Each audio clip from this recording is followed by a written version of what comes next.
Drum for the Song podcast. Hi, and welcome to episode 5 of Drum for the Song podcast. I am your host, Dane Campbell. I've got a great show lined up for you today. I've got another Welsh guest, Michael Moose Thomas, formerly of Bullet For My Valentine, but now he's got a new band called Kill the Lights. He sold millions of albums, toured with Metallica, played pretty much every festival you can think of. He's good friends with Dave Lombardo, met loads of cool drummers, and he's got a new album called The Sinner, which is out via Fearless Records on August the 21st. I think we have a really interesting chat together. We talk about the new band Kill the Lights, and he explains how they first got together and how they recorded and demoed their album.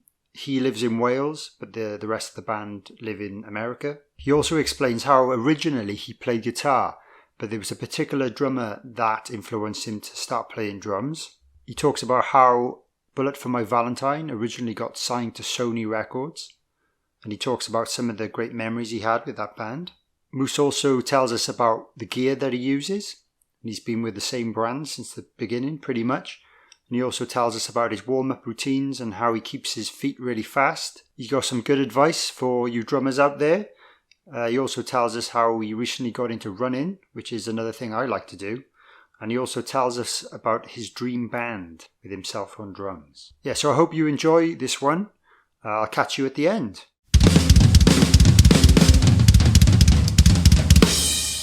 Drum for the Song podcast.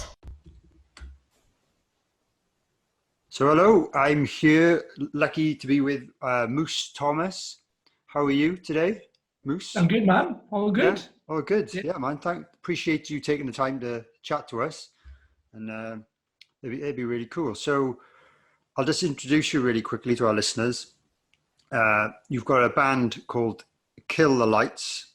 I do. You've got a new album coming out now on the 21st of August. So we're recording this like a couple of weeks before the release, so it should be an exciting time. And he also used to be in a band called Bullet For My Valentine. Ooh, no, never. But yeah, we'll have a little chat about both bands, and obviously it's really exciting to hear about his new band. So do you mind telling us a little bit about your new band, please, to start off? Just a nice, heavy new band I got going with a couple of the guys I've toured with over the years. Jordan Whelan from Still Remains. James Clark used to be in a band called Throw the Fight, and Travis Montgomery from Threat Signals. So I text Jordan because I was bored. I was like, got any songs, any ideas, any riffs? And he sends me like 30 or 40 songs. That's mad. But every one I was just like, fuck, I want to play drums on these. Yeah. So, and then just went from there, and just built, and we got a deal and done the album. So yeah. That's awesome. Is it true you kind of did it all remotely? Demos we did all remotely. Right. And then once we were satisfied with the songs, we went up to Campbell Studios in Lincolnshire, where I recorded the Poison, the Bullet album. Oh, wow. The drums there, and then Jordan flew over, and then we went to Blackpool, done guitars, and then vocals was done in Minnesota, in the US. So are all the other guys American, or is it just a few of them? All of them are American. Yeah, Jesus that's mad. was originally born in Peterborough. Oh, okay. But he's lived in America for 20 years. Oh, wow. He's an awesome That's accent. mad. Is he? I bet he's really, yeah. I've met a few people like that, and it's just a strange twang to it. Yeah. So, and then I've got friends who have like moved to Canada, and then they went full on Welsh, and then within 3 years they're full on Canadian. It's crazy. Yeah. And without the twang, I don't know. It is what it is, isn't it? But no, that's cool. I've actually been listening to the stuff you've released so far. It's a few songs on Spotify so far, isn't it? Singles, and yeah, it blew me away really because, and I play in like a rock band, and I play with like lots of metal bands, and I guess I haven't really been into many like new modern metal bands, but mainly because I've never really exposed myself on purpose. But like this was a real like breath of fresh air. It was really accessible but it was really aggressive. The playing on it is amazing for all the instruments. The melodies are there, the hooks are there. I think you've got something special going for you there. You I probably hope know so. yourself, but yeah, the impression it had on me, yeah, it was mind blowing really, and you kind of had that old school thrash element to it. I think a lot of that came through, but you kind of obviously had like a modern production, modern sound, and I think it's going to tick a lot of boxes for like metal fans. I think so. I'm sure you'll Well, I do hope well. so. Yeah, I hope so. But yes, it looks like you've got a good, good buzz together so far. So is it? Have you played any shows together yet? No, No, I didn't none. think so. I just wanted to double check. So yeah, that's it's a really good position to be in, and that you've got the album coming out on, is it Fearless Records? Is that right? Yeah. Yeah, yeah, and they got a really good roster, so that's amazing just to get that off the bat without playing a show. I think Yep. I'm sure you consider yourself to be lucky to be in that position. But I've Yeah. seen that you've Yeah. announced a UK tour so far for next year. Obviously, nothing's really happening this year, is it? So No, the war fact this year. yeah, but I know it's a nightmare. But no, that's exciting, and then I guess hopefully you'll be doing the festival circuits and whatever you can Yeah, get. announced for download already. That's amazing. So yeah, so we'll see what comes in now. Obviously, with the album coming out this month, it'll Yes, open a lot of doors now to live shows and stuff for us. So yeah, hopefully, it'll be a busy summer. yeah. I think everyone who's in a band is hoping next summer will be extra busy compared to kind of obviously this summer's shambolic disaster. We're not going to talk about that. There's no point talking about that. Everyone knows about that. So did you have any plans to play shows this summer? I know I just said I wasn't going to talk about it, but did you have some plans? Yeah, we had a local show, like a warm-up show, because we were supposed to play download this summer. So we had a Right. local show at Hobos with Jen as a warm-up show. And then we were going to play download, and then we was going to do a small show in New York. Oh, But then nice. just kicked off. Yeah. So I guess maybe if you would have planned even more, obviously, if Yeah. that hadn't happened. So no, so I guess it's the album's still coming out, and people can. I guess it gives them more time to get a hold of the music by the time you're ready to tour, and then. Everyone should know the songs. Yeah, well, exactly. Yeah, I think it's a big benefit. I think to doing it that way, it gives people a chance. But I guess Yeah. I don't know, is it 5 or 6 songs on Spotify? Are they all going to be on the album, or is it some of them just singles? Or Yeah, they're all on it. yeah, nice. So, oh, awesome. I'm really looking forward to it because I I had it on in work today, and it's a bit weird. I couldn't have it too loud because I don't want to disturb the other companies next to me because it was like quite thrashy. But I'm like, whoa, I'm digging this. And I had it on in the car yesterday, and my wife was like, oh, I really like this. And she's not really into metal, so the fact that she liked it suggests that you might kind of attract the people who like the melodies and the kind of hooks and the catchiness. So, and she really isn't into metal, so but she really liked it. So Oh, good. that's good. Not that she's a critic or anything, but no, that's exciting. And obviously, anyone who's listening to this now, I think this is going to be put on the air a week before the album comes out, if it all goes to plan. So if you're listening to it on the day of release, check the singles out on Spotify, or if you listen to it later, check out the album. What's the title of the album, by the way? The Sinner. The Sinner. Good name. I used to be in a band called the Mojo Sinners, and I always liked the word. I thought it was a cool word. Yeah.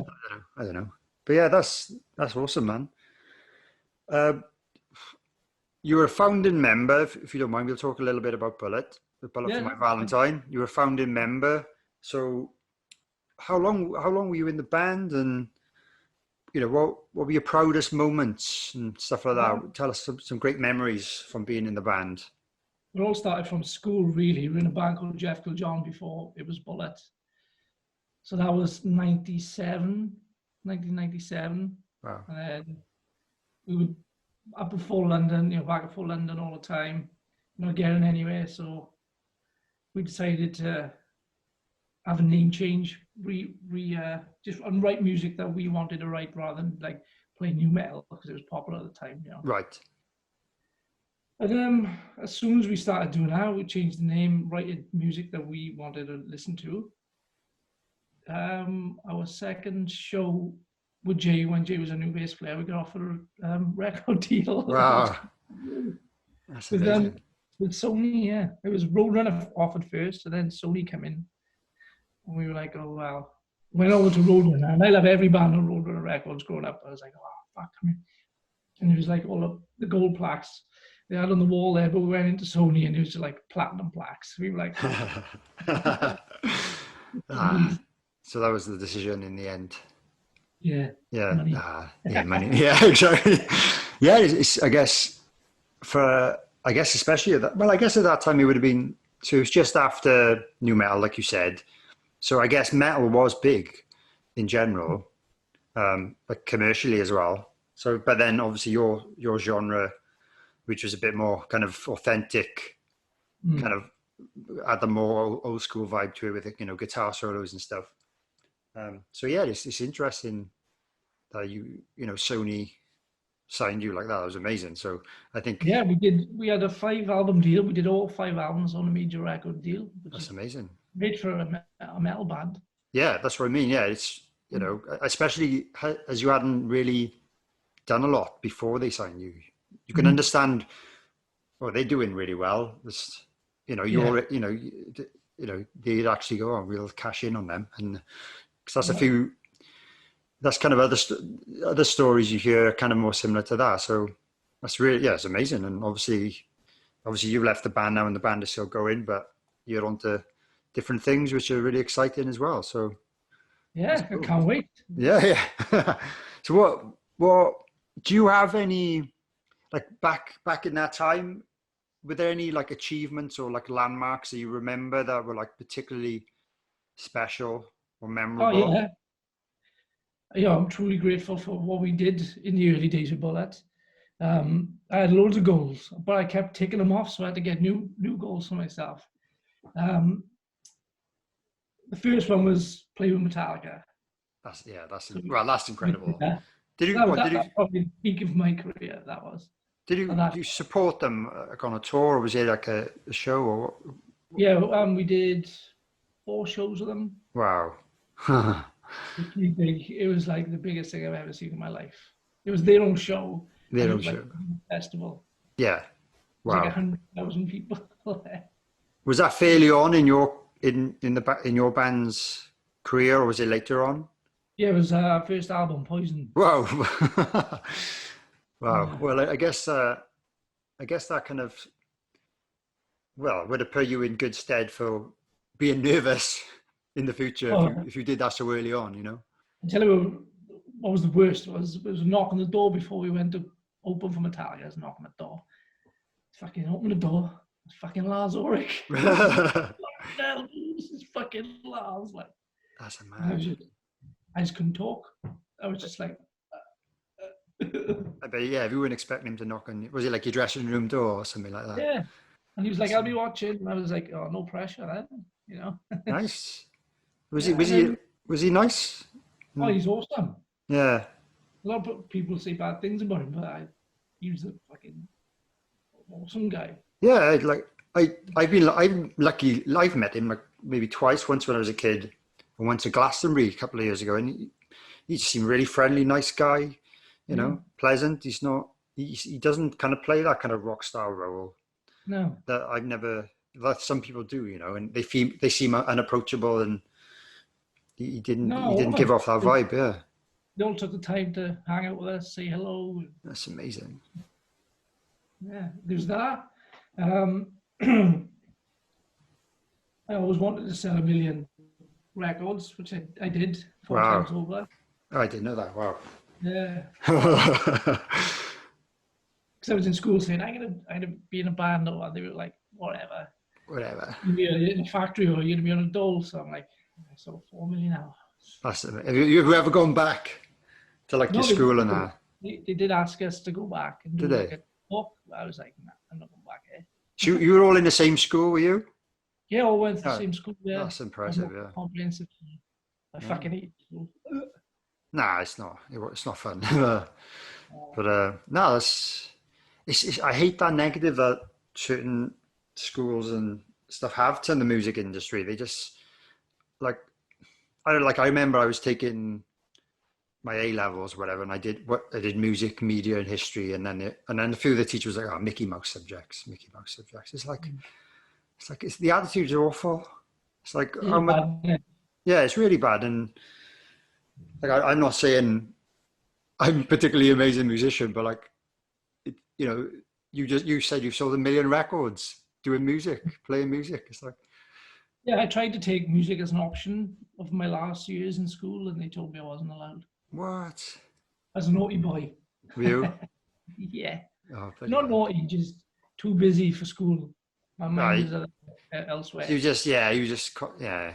I was a bit of a, I call myself a spoff, like, but I was like, especially when I was younger, I was like, school is the most important thing. And I got a bit older then, early teens, and I started going out with the boys, and you start drinking cans down the park and that. And I guess my grades went down a bit then, but it was fun, and I don't regret it.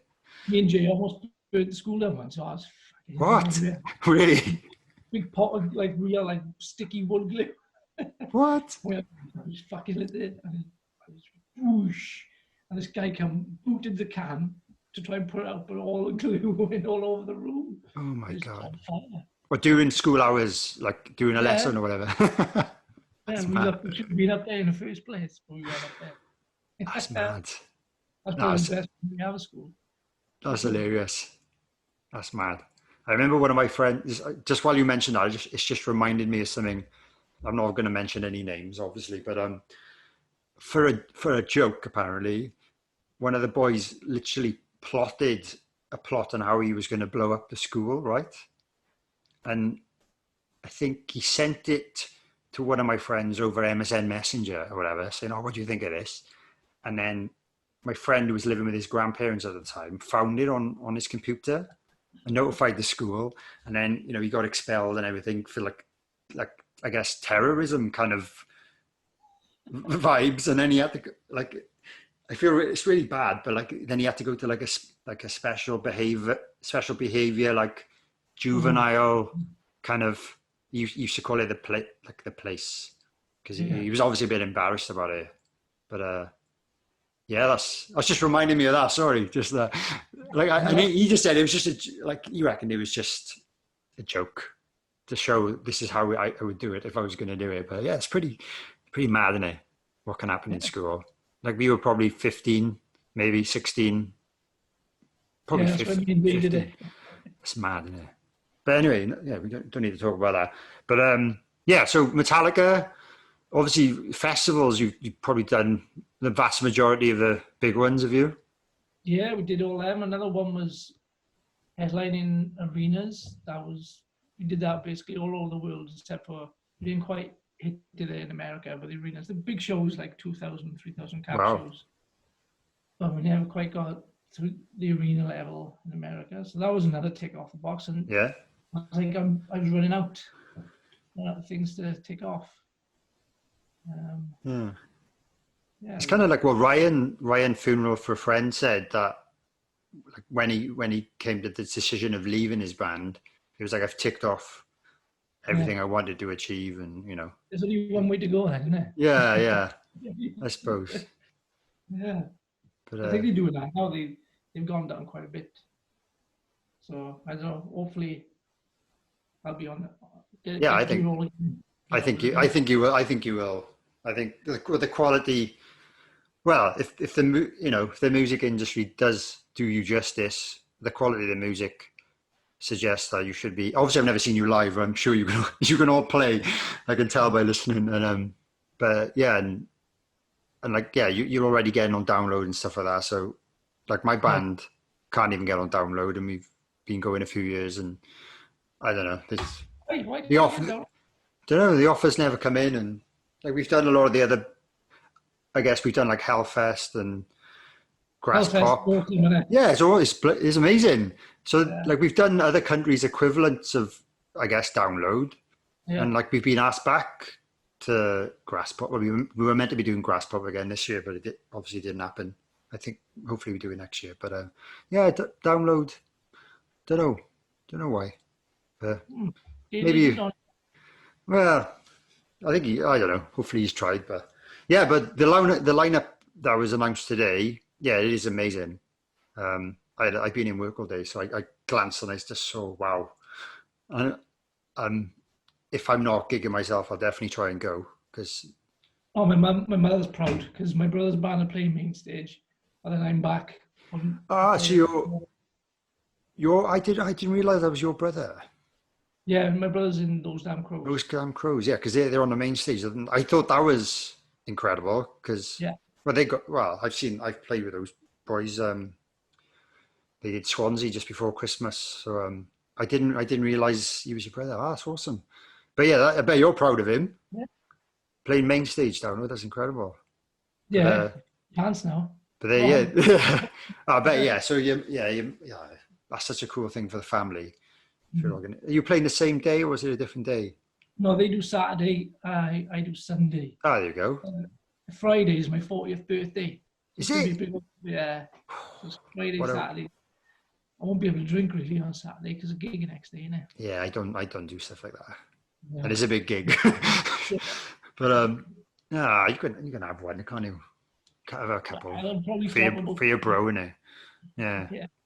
Well, they just have a few pints during their set because they're obviously first on. Well, I love this first, but they're on early on the main stage. And you're sober, yeah, you'll sober up then by the evening. You'll be all right. Yeah, but yeah, that'd be cool. No, but they're going places. Those Damn Crows, and we'll try and get Ronnie on the podcast. Hopefully, at some point. I'm sure he'll be up for it. I was in school, Ronnie. Oh, was it?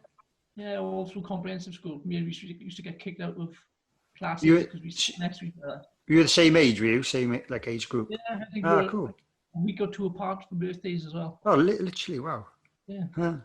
To tap on the desk in school and stuff. Ronnie, I was in a band with Ronnie when I was in school because I played guitar. So Ronnie used to play in school. Did you? Right. So that's interesting. Did you play guitar before you played drums, or how did what? Yeah, what is it? Yeah, Cobain. Well, fair enough. Fair enough. That's it. That's interesting. So how old were you when you started the drums then? 14 playing guitar and then 16 playing drums. Wow. Yeah. So I put on a CD or a tape, and all I could do was drums. So I was like, oh, fucking hell, I don't want to be a drummer. But I guess something had other plans for me. So. Yeah. Well, you're bloody good. So you must have learned really. You must have gone from a beginner to like you said you're in a band when you were 17, gigging and that. You must have learned so quickly to get to that level. I used to watch Dave Grohl playing drums. Well, yeah. I learned to play drums really just by watching. Watching people. I'm similar with. I think once you kind of get the basics and the coordination of your limbs, you know what a kick drum sounds like. You know what a snare drum sounds like. I'm a bit more kind of like self-taught as well. But yeah, I used to like just listen to music, and then I'd just be thinking of how I would do that with my hands and my feet. Like I can't play like you play. Like I've never been able to play the really fast kind of metal stuff. But I think, well, I don't think you do. But I think it's something. I guess I've never been in a metal band that's required it, so I've never really put much time into trying to build up the speed and the technique to be able to do it. But I think I'm getting on now. I'm 33. I think I want to expand a little bit, and I think it would be handy for me to learn, or at least try and speed my feet up a little bit in order to do that. Because I play double kick stuff, like Motorhead kind of double kick. I can do that solid, but it's the kind of, I guess, the fast rhythmic stuff I've never really tried a lot to do, and the super fast stuff I wouldn't have a clue at the moment. But it's foot technique mainly, is it? Yeah, I got these like warm-up techniques that I do every day off I'm shitting names. Dan, the drummer for the Sixth. Oh, right. Yeah. on forward. Right. And he's like, it's basically breaking everything down. So you just start off with your main foot, and then you do your off foot, whatever it's called. Yeah. And then you put them all together. And I think the tempo starts, I think it starts 90 BPM and it goes up to 200. Right. But fuck, you know, it's tricky, right? Yeah, you're right. You're right. Exactly. I think, like, I just never got past that. Like, I've watched a lot of, I haven't put enough effort into it, to be honest, but I've watched, like, people demonstrating foot technique. And, like, a few years ago, I did have a couple of lessons with a guy in Cardiff, Elliot Bennett, who he's amazing. He's more of a, I guess, a jazz drummer, but he can still do all the technique stuff and the heel toe techniques and things like that. And I just, I just never, number one, I never mastered it, even slow, to get it up to any relative speed. But I think it was deep down, I'm like, number one, I'm too lazy, or I was at the time, to kind of think, I got to spend hours. You got to spend hours and hours practicing, haven't you, really, to build it up. And it's, I guess, it's the muscle memory and your feet, tiny little muscles in your feet and your leg. It's all. That's crazy. I get up to 185. Do you? Wow. Well, you know, in blocks. No, yeah. It goes for a minute. My exercises do. Right. I do it for like 50 seconds for a minute. I do it in blocks, and then that's my peak. I can't go no. That is it. But unless you know you can get to that. Yeah, well, on a good day. So is that something you've done for, like?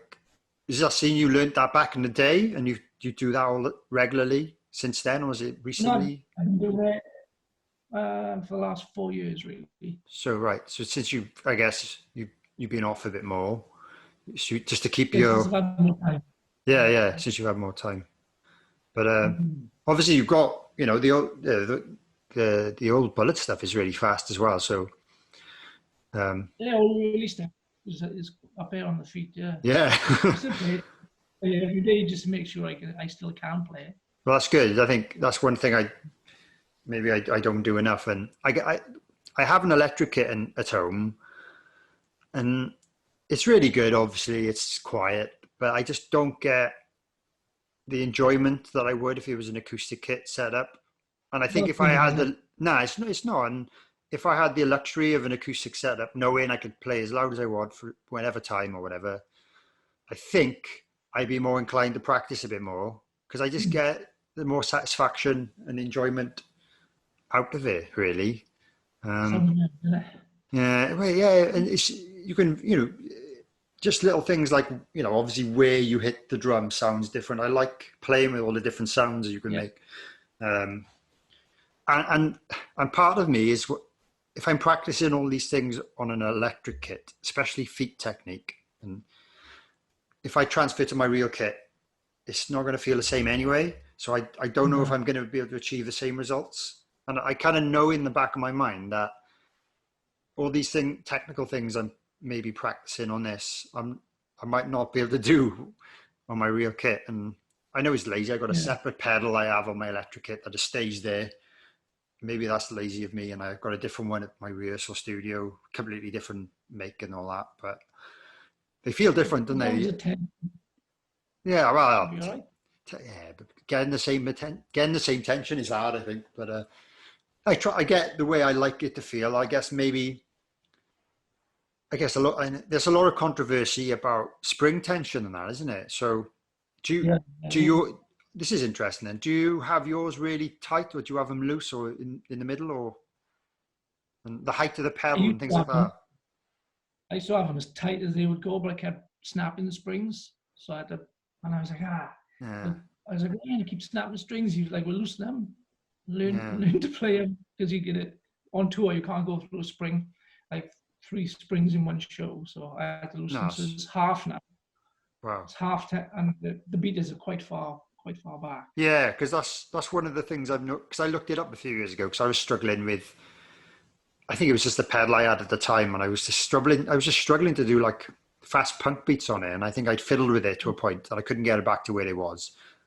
And I'm like, I was just like, it was so frustrating me. I'm like, I've been able to play these kind of beats since I was a teenager, And all of a sudden now I'm struggling, and I was faffing around with the pedal, different things. And yeah, they say to have the beater quite far away, to have the pedal really like quite high, and then the springs really tight. And I just like, this feels so hard, because you obviously have to put a lot more weight into it. Probably because you're thinking about it too much. Yeah, I think deep down it was a bit of a mental thing, and I've solved it now. It doesn't matter. But I bought a different pedal and started from scratch, and now I'm happy, and I'm not going to touch it. It's like I can play our songs on it, so that's what's important at the moment. But I fiddle as well. When I'm like, something's wrong, I start fiddling, and then it's all out the fucking window. It went on for months, and I was like on tour, and I was just like in sound check, and like I couldn't quite do that one song last night. I'll try a different setting. I'll try it again in sound check. Oh no, that's too far that way. And but I think it was a lot of it was in my head.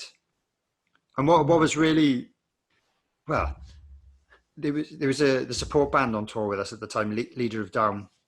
I know their drummer Daniel was pretty proficient drummer. He could play all different styles. I said, "Oh mate, come and have a go with these pedals to see if you can play this beat." And he just did it straight away. And I was just like, oh. So I can't blame the pedal. I've got to blame myself. So it's either my technique or it's just my brain. But I saw it in. Should the beater be on the head or off the head? Well, yeah, that's another one. I think I play into it more generally. I keep it in. Keep it buried in. Yeah, that's what I do. And like when I try and do these fancy double foot technique things, I don't know. It's because I probably learned all these bad habits by not learning them back in the day, and now I'm trying to implement them. It just feels unnatural because I've played so long without knowing them. So I think to anyone listening, especially if you're young, try and learn all these special techniques, especially for foot. Try and learn them before you get to the point where you can't learn them. But it might just be me, but it's definitely something I've struggled with. I shut my eyes and open my eyes. I actually close my eyes a lot, actually, drumming. I don't know why. Sometimes the bright lights. I hold my breath, I do. Do you? Oh, that's bad. Yeah, it's horrible. That's not good, is it? But I guess I've never thought about my breathing. I'm assuming I breathe because I don't pass out, but it must be breathing. I'm not thinking about breathing, or because I guess that's something. Is it you just hold your breath and go? That's mad. Yeah, that's cool, man. So you mentioned a few festivals. Then, who have you've obviously toured with lots of bands. Who have you been your favourite bands to tour with? Whether they've been supporting you or you've been supporting them. Anyone you'd like to particularly say were like really nice guys or a great band, or anyone you think people should check out? The funnest tours stick out in my mind was probably every tour we did with Avenged Sevenfold. Nice. And our really early tours when we opened for 36 Crazy Fists. Ah, yeah. That was a real fun tour. It was just carnage. Yeah. I bet that was a good laugh. They were real super nice people, and they showed us how to treat other people, and they're just real nice guys. Yeah, that's good. That's good to hear. Nice. What countries do you like playing in, or have you liked playing in? You've probably done a lot of them. I like all of them. My favorites are probably America, Australia, Germany. Yeah, I love Germany. All of them, the dodgy ones, but the shows were great. The venues were great, the shows were great, but it was just a weird place. Was Russia? Have you been to Russia? No, definitely not. I've had a few. I've got a mate who plays he's in a thrash band called Onslaught. Do you know that band? Oh, like 80s thrash band. And he did Russia recently, and he said the crowd was mental. The crowds were mental. He said it was awesome. But yeah, it's just weird. It's like it's kind of like going back in time. Really? It's like 1994 at the moment, I'd say. At the moment, that's mad.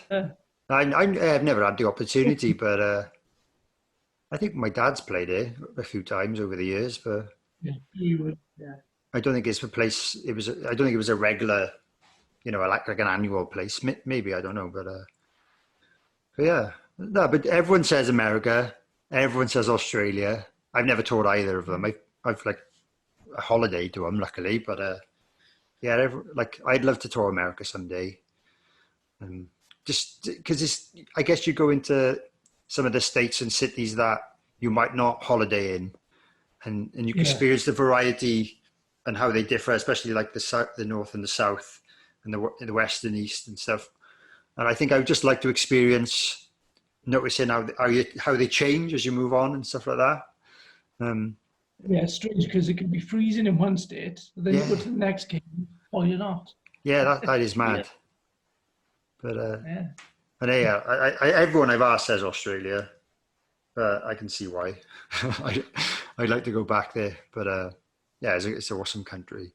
But yeah, we've done Germany a lot, and I think what I've noticed about the fans in Germany is that they're very passionate and they're into the music a lot. And yeah, we're lucky that we get to go there quite regularly. So it's a good place, man. yeah. We've already mentioned one drumming megastars, Lars. Have you met any other kind of your drum heroes, over the years, or Yeah, any cool yeah. stories for us? Well, one of them now is I think he's a good friend of mine. We text each other sometimes, and time to time. Is Dave Lombardo from Slayer. Really? Oh wow. Yeah, he's a cracking guy, lovely guy, and the most insane drummer I've ever Yeah, witnessed in my life. he is insane. He can do things I've not seen other people do, basically. So yeah, he was one Yeah, of your main influences. Yeah. yeah, and he's not just like metal guy. He does like he can do all like Latin and stuff like that. Ah, right. Which is obviously when he plays with like Mr. Bungle, he's in Mr. Bungle and stuff now. So you can, I mean, that's pretty wacky stuff to Yeah, pull that's out. true. Yeah, but he's a lovely guy. And who else? Nico from Maiden. Oh, nice. I He's a met. laugh. Oh, he's funny. He's fucking. He's been, I really, I met him once, very, very briefly. It was some hotel in London, and my dad's band Motorhead were playing, and then I think I was only a teenager, and we went for a drink on like some rooftop bar after the show, and he was in the jacuzzi on the top of this bar, like, and he was like, "Oh yeah, Phil," or whatever. But he seemed friendly. Yeah, you could just tell. I've seen so many videos of him. He's just a nice, jolly fellow, isn't he? nice chap because we had the Yeah. same drum tech. Ah, right. So when Maiden were off, I got to steal Charlie, his drum tech. But obviously, when Maiden went back to work, yeah, he had to go back. Yeah, yeah. Did you have did you have a few other backup drum techs then, or did you did you have regular you had regular ones? Yeah, I'd like to know people that they know what my stuff is supposed to go like. Yeah, well, yeah, Not random. I know what you mean. It's like I'm getting to the stage where like occasionally there's like a small budget for a drum tech, but I've never really had a dedicated drum tech. I've had a kind of guy who does a bit of both, or he'll help out on guitars and do my drums. But like I think it's probably like the OCD in me, the idea of like I'm getting used to it now because he's got to the point where he can just set my kit up and it's pretty much perfect the way I like it. But like before he started doing that, I was just like, how is this going to work? Because I need to do it myself. And like, 'cause I've done it myself since I was like a teenager, I guess. I've never, I've played a lot of shows and I've always done my own setting up and even things like putting things away correctly. I know it's stupid, but that's just OCD. And I was just worried, is this going to go missing, or is this bloody tension rod going to fall out of the pedal on a stage? And like it has happened, and I think that's probably why I worry about it, because it's happened. And but I guess once you get to a certain level, you just take spares, get lots of spares of things, and yeah. Springs. Lots of springs. Springs. I did have an issue with springs once, but they're solved now, so it doesn't matter. But yeah, so you mentioned Dave Grohl, mentioned Lars Lombardo. Did you have any other like influences as you know when you were learning drums? Were they the main ones? Yeah, and Vinnie Paul, Pantera. Oh yeah. Big influence on me. Kind of when I started playing properly and knowing how hard stuff was to play, I got into the Police and Stu Copeland and stuff. Ah, nice. He's insane. He is. He's another level. Travis Barker's another one. Yeah. Which I just look at. And you know, you think, oh, I can play that and try tapping along. It's just like, no, you ain't getting that. Yeah. He's a big one for me as well, Travis. He's nuts. Yeah. He's insane. But yeah, it's good to have I guess a range of, like you said, you just mentioned a few like thrash metal drummers. Copeland is in his own weird league of his own because he's, well, it's not reggae, is it? But is it reggae influenced? But he's putting his own spin on it. It's quite unique. He's one of the most unique drummers I can think of, really. But then he was in like, I guess, a poppy rock band, I guess I class that as. I don't know. But yeah. No, he's amazing. So yeah, it definitely helps listening to different genres and not just the same ones. So yeah, guitar wise, you started playing guitar. Were your guitar kind of influences? That's interesting to know. I didn't really play it enough. No. Into that really I started just learning chords and stuff, and then just Kurt Cobain. Yeah, that's fair enough. Yeah. So Nirvana and the grunge era, I guess. What's this old Dave Grohl? It was like, yeah. Guitar. Yeah. Have you ever met Dave Grohl? Yes. You have? There you go. Just forgot to mention him. Yeah. Red and the Leeds and Foo Fighters were headlining, and I think we were two under. And we coming down on the golf buggy, and I was like, who's outside our dressing room? It's getting closer and closer. I was like, fuck, Dave Grohl. And he was like, surely he can't be waiting to talk to us. But he was. And wow. I was like, fuck. I was like, be cool, Bruce. Be cool. And that's mad. Yeah, I was like, fuck, you are the reason. I didn't tell him. I was thinking, you are the reason why I am here today. Yeah. It was crazy. Fair play, man. No, he's lovely guy. Yeah. Well, he's got the name for it, isn't he? He's known for it, so that's good though, because he's one of the most. Well, he's probably the most famous musician, like rock musician. It is, I'd say. He's definitely yeah. He's got to be. So yeah, and he's a nice guy because you hear a lot of stories about other people, and they just sound like they bellends basically. So it's nice to know that he's cool, man. So did you you didn't have any lessons at all on drums ever? No lessons ever? Once I got the basics down, when I started listening to the Police and stuff, I wanted to learn how to elaborate and stuff. So I went down to, Brett to the drum depot. Of course, yeah. He showed me some stuff. Nice. And then I was gone then. Oh, good. So, yeah. I think I might look into it again now. I've got a bit more time because I think. Oh, definitely.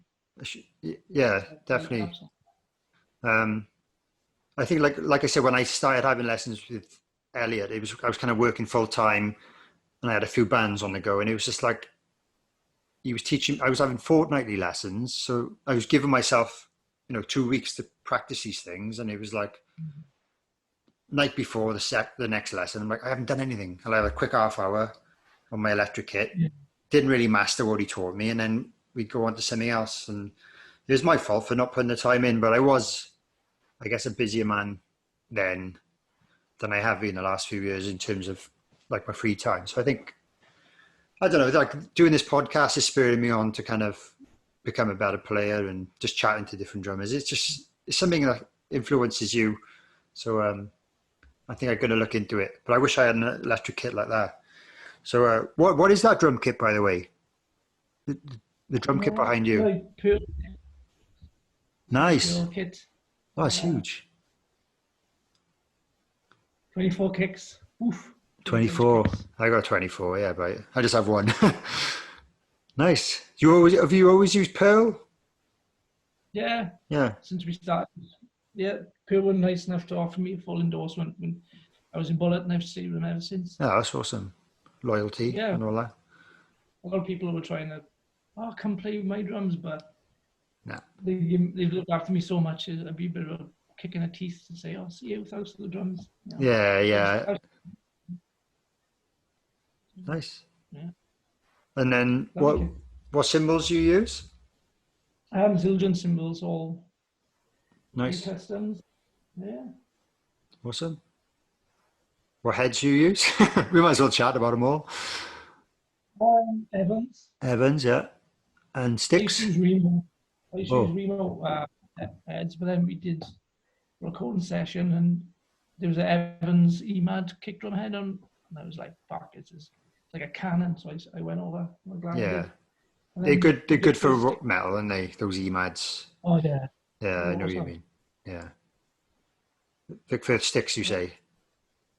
Yeah, Nice. Vic Firth, and I've been with them for since as long as I can remember as well. Nice. No, that's good. Yeah, So that's like pretty much, was it like almost 20 years, would you say, career or, ish? professional. I think. Well, the Like, first yeah. EP. Yeah, so I signed the deal in 2003, Okay. 2004. I signed, yeah. Ah, Yeah, so coming up. it's coming up, yeah, Coming up to 16, 20 17. soon. Oh, awesome. No, that's amazing. It's like I said to Ryan, it's really inspiring, like seeing guys like yourself, like local to where I live, kind of do these things and, get signed to these big labels and play around the world shows that, it can be done if you work hard and hopefully it'll Yeah, happen out to the next generation. And obviously, Ryan, like we chatted on Ryan about some of his bands that he manages. I think there's a couple of Welsh bands. Well, he manages your band, right? yeah. Yeah, The rest, right. I think he does hold it. And Holding Absence, another Welsh band. But yeah, I think you all do really well. He's got some, So, yeah, he's got the contacts to, to at least expose you to the right people, hasn't he? So that's good. yeah, he's clever as well. He doesn't just he'll think of strategies how to best market you on social media and stuff like that. No, that's He's quite good. clever. No, that's good. Yeah. That's awesome, man. Obviously, you've got that kit behind you. That with that setup, is that the same kind of setup you'd use now in Kill the Lights? Yeah. Exactly the That's same. exactly what I recorded the album on. So that's Cool. don't mess with this. And that was that the setup. And that was the setup you used in Bullet, the same amount of drums and cymbals and stuff. Yeah, the gong drum would be on the other side. So I just Right. moved the killer lights behind the hi-hats there. Oh, you got. I can see the gong drum. Oh, nice, nice. Yeah. I bet that's fun. It's awesome when it's mocked up in a big old room. Yeah, I bet. And combining that with like double kick fills and that, I bet it sounds huge. I've never tried one really, so I can imagine it being really fun. Also, I should stick my head in it. I was like, Yeah. stick your head in. That's class, man. But obviously, I saw you're playing Pretend Hobos next year. So if I'm not on the road, I'll definitely come to that to come check it out. There's a day off the next day, so it'd be on. Is it? Oh, right. Oh, nice. You timed that. You did that on purpose, didn't you? Obviously. It was definitely my idea to. Yeah. Day off after the home show. Yeah. Cool, man. So you mentioned some of your kind of warm up. Well, your practice routines while you're at home. Do you have any pre-show warm up techniques or anything, stretches or anything like that? No, not straight. I'll probably just do exactly the same. I never wear my hands. I never worry about my hands. It's always my feet. So I'll probably just sit there and I'll do the same warm ups I do at home. I think that's good. So do you do them with an actual pedal and a pad, or do you just? Yeah, it will be. Yeah. Yeah. So yeah, I guess that's one thing I've never tried either. So you'd have like an extra pedal in the dressing room or whatever. Yeah. Yeah, cool, nice. Put the tension quite tight. Yeah. So although you work in more hard to warm up with, as soon as you hit the kit, then you're gonna be flying. Right. I used to use ankle weights as well to Really? warm up with. Wow. Yeah, they're awesome. I've lost them now. I don't know where they are.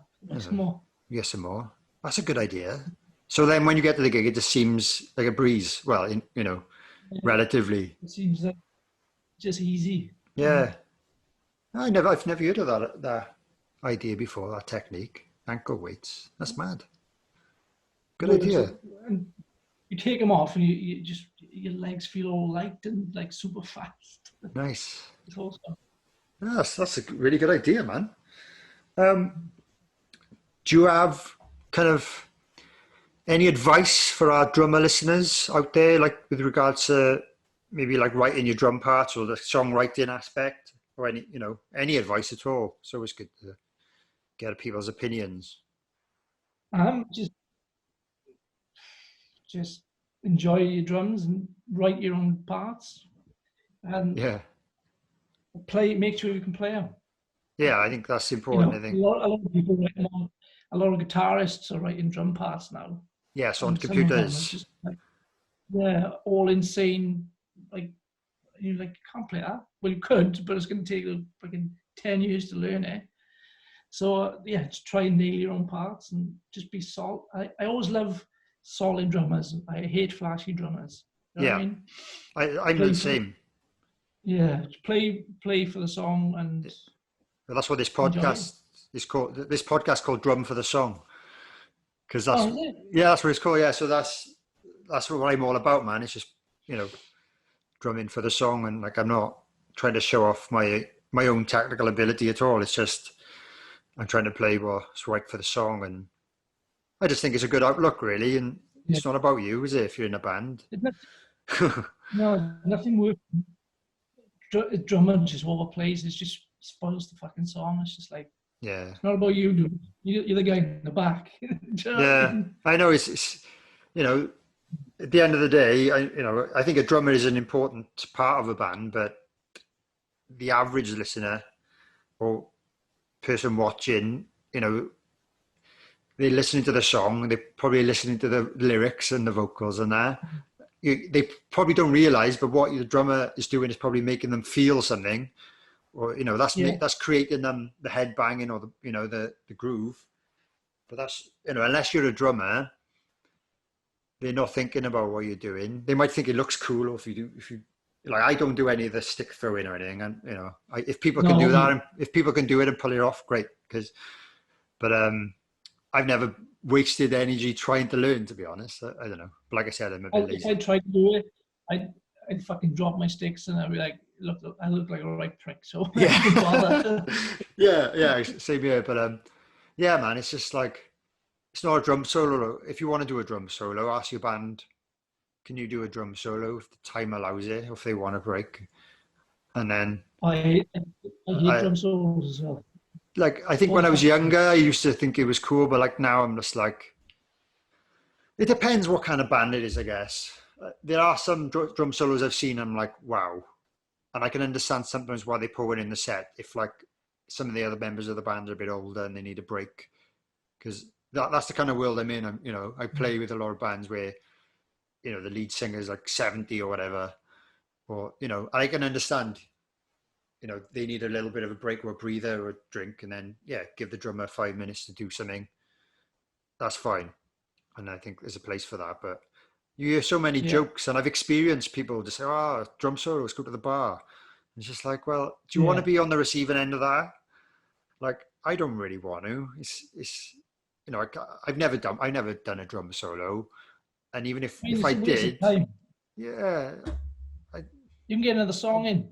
Do another song. Yeah, like I'd hate, if I'd spent hours learning a drum solo, or planning out a drum solo, and then I'm doing it for the first time ever, and I literally see people walk into the bar. I'm just like, that's not going to spur me on to enjoy the rest of the show. It'll just annoy me. So, but I don't know. Is there anything anything you like doing in your spare time then when you're at home, you're not on tour, you're not practicing. What are your kind of hobbies and stuff?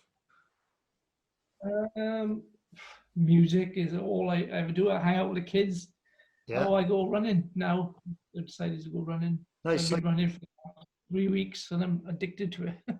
Also, that's interesting you say that. I've had a few spells with it, um, especially at the start of this kind of lockdown. Again, I got into it, but my right knee, my bass drum knees, playing up on me, and it's a bit better now. But I think it's something that's definitely related to drumming. That's maybe caused a bit of a weakness, or it's worn it down a bit, and it does get aggravated when I go for runs. But I'm still trying to do 2 a week if I can. But I did have I took a few weeks off in the middle because every time I'd go out, it just like I'd be in agony, or I'd actually have to stop once. I'm like, I can't run anymore. And I had to hobble home. I had to hobble home like 2 miles, and my feet were in. I had to have a week off because I literally couldn't walk. I'd run too far, too much, too quick. yeah, they say to gradually build it up, don't they? A lot of people recommend. That's cool you're into that because I really enjoy it. I love it. I love doing it. I think it's really good for my head. Just I put some headphones on and I make some time for it, especially if there's a little bit. I like a nice sunny day. I can feel the sun on me. I like that, which is rare in Wales. But I think I'd recommend it to anyone. Even if you're just going for a short run, or it really makes you feel amazing after. And I like to think it's helping me with my stamina, like my drumming cardio stamina, I guess, that you need when you're playing big gigs or really hot stages and stuff. I think it helps with that. But my knee's playing up a little bit. So that's a little bit of a warning. Have you heard of do you know about the Running Punks running group? Have you heard of those? Yeah, I've been talking to Jimmy, is it? That's it, yeah. Yeah, they're nice guys in Rodri. But that's cool. Yeah, I just checking you knew about it because it's a really cool community to be in, and it's mainly like musicians and stuff. And well, he's going to review the album as well, which is awesome. Oh, nice. I love his review.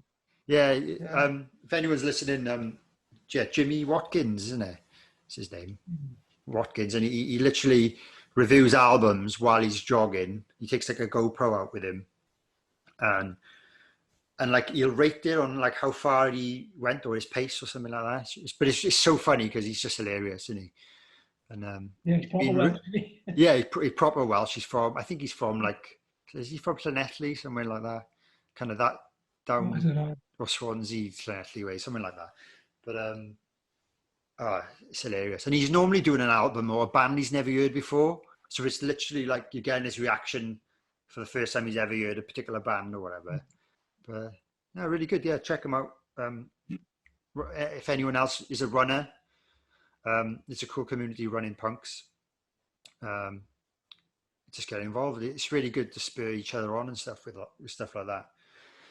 But I'm glad you're a runner. Yeah. So finally, then this is the one I always ask this to everyone I speak to.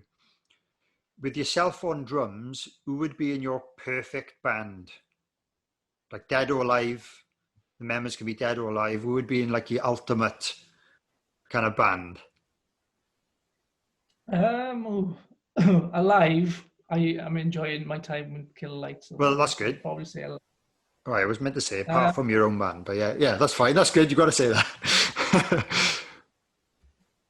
Dead. I would have loved to jam with Dimebag Darrell. Oh yeah, man, that would have been cool.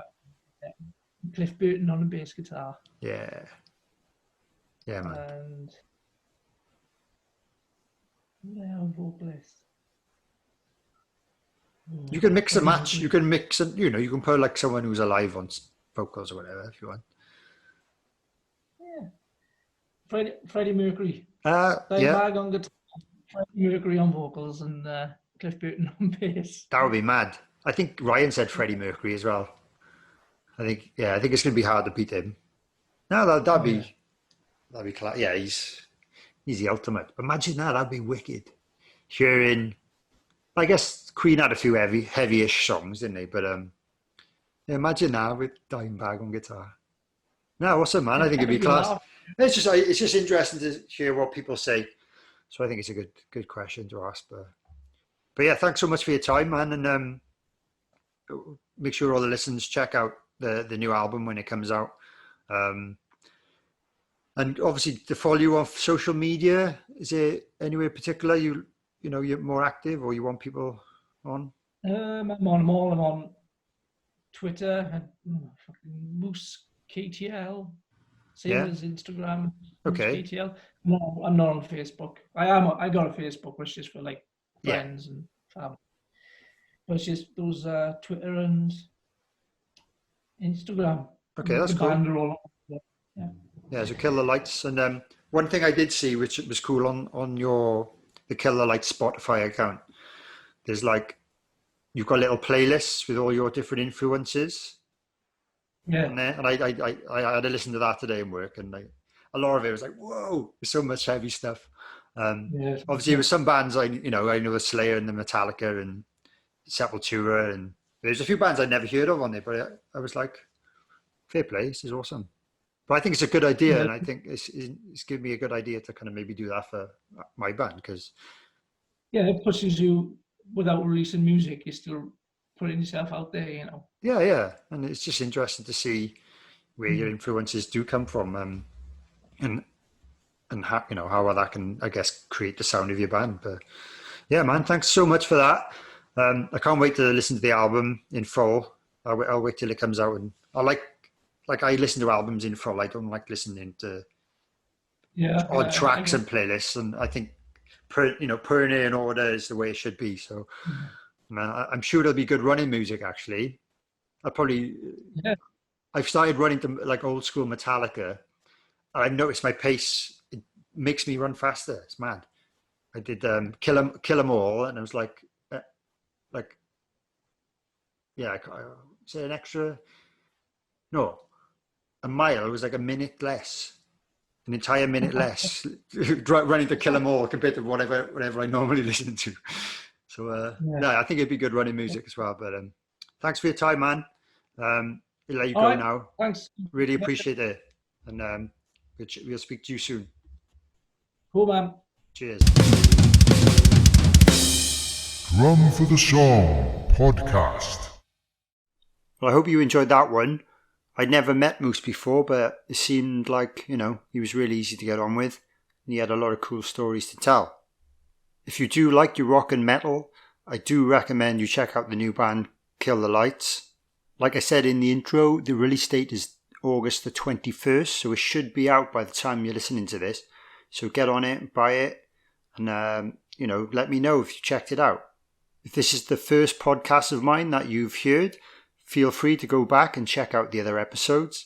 I've interviewed Nigel Glockler from Saxon, Ryan Richards from Funeral for a Friend, and Matt Sorum, who was in Guns N' Roses and Velvet Revolver. It's always great to hear when people are listening to the podcast online, so feel free to follow me on social media and tag me in any posts or stories. On Facebook, you can find me under Dane Campbell Drummer. I've also got an official Drum for the Song Facebook group on there if you want to search for that and join in. We can talk about anything you want really, and sometimes I do polls on there, and it's just a little bit of fun. On Instagram, the podcast page is Drum for the Song, or if you want to follow my personal account, it's Dane_drums, and that's the same as Twitter. If you've really, really, really enjoyed my podcasts and would like to say thank you by supporting me, there are a few ways you can do that. I have a Patreon page, so you can sign up to the Patreon and you can get some, extra benefits, exclusive content and stuff like that. I'm also doing a monthly Q&A session over Zoom, so you can get involved in that if you sign up to some of the tiers on there. But if you'd rather not have a monthly commitment, which is what Patreon is, you can still make a small one-off donation via the Acast support feature. So there should be a link somewhere wherever you're listening to this. Obviously, I'm trying my best to make as many of these as possible. I'm normally a professional drummer, but obviously with the COVID situation, all the summer has been cancelled, so all my income from the live shows is just completely disappeared. So I'm trying my best to do this. I'm enjoying doing this, so I'll continue to do it anyways. But anything you do want to donate to me would be massively appreciated. So feel free to share this podcast with any friends or family members or any drummers that you might know that might be interested. One thing that would be really great would be if you could subscribe to the podcast and to my YouTube channel, or if you're listening to the podcast somewhere where it gives you an option to rate the podcast or leave a written review. I know iTunes does. It would be really appreciated if you could do that, especially 5-star reviews, as it does help me with the search listings. So that's it for this episode, folks. Thanks again to Moose for taking the time to chat to me, and thank you for listening. And until next time, don't forget to drum for the song.